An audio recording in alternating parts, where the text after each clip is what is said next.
estamos en Reavivados por su palabra. En esta ocasión vamos a empezar un nuevo libro, ¿saben? Es un libro muy interesante, ¿no? Que Pablo le va a escribir a Timoteo. Ustedes saben que Pablo tenía un grupo de colaboradores y habían varios, ¿no? Silas, Bernabé, Juan Marcos, Lucas, por mencionar algunos, ¿no? Como Epafras, por ejemplo, que también se lo menciona varias veces, Priscila, Aquila, bueno. Y había uno en especial al que Pablo le había cobrado mucho cariño porque era un joven al que él discipuló, y este era Timoteo. Y Timoteo estaba encargado de pastorear a la iglesia de Éfeso. La iglesia de Éfeso tenía algunos problemas y eran algunos problemas doctrinales, porque habían personas que, haciéndose llamar maestros de la ley, comenzaron a enseñar la Torá.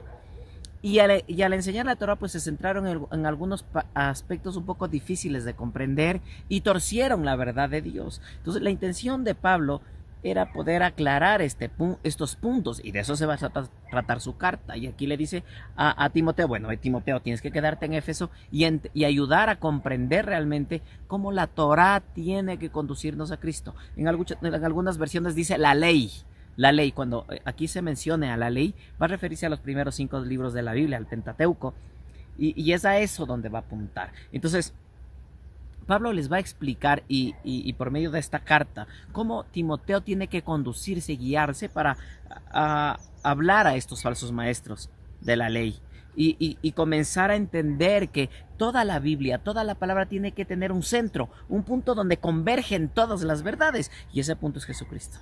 Y eso es algo que nunca debemos olvidarnos. Por más de que seamos demasiado estudiosos o profundicemos demasiado, la gloria, la honra y la enseñanza no debe centrarnos en nosotros, debe centrarse en Dios, debe centrarse en Jesucristo. Entonces Pablo le va a explicar a Timoteo y por lo tanto a la iglesia de Éfeso también cómo es el Señor en su llamado, cómo Él nos usa de forma humilde. Dice el verso 13, por ejemplo, yo era un blasfemo, un perseguidor y un insolente, pero Dios tuvo misericordia de mí, porque yo era un incrédulo y actuaba con ignorancia. Miren cómo Pablo, a pesar de haber sido un fariseo, un conocedor y ser un hombre que memorizó los 5 libros de la ley, que ese era uno de los desafíos de los fariseos, conocer cabalmente la ley. Él dice, yo era un ignorante. ¿Por qué él era un ignorante? Él era un ignorante porque a través de la Torah nunca descubrió al Mesías, nunca descubrió a Jesucristo. Y esa es una de las tareas que tenemos como cristianos, descubrir, desentrañar en toda la palabra a Jesucristo. Al que nos llena de gracia, al que tiene misericordia de nosotros y cómo nos rescata de un estado de ignorancia y podredumbre a una vida virtuosa y a la salvación que Él nos dio, ¿no?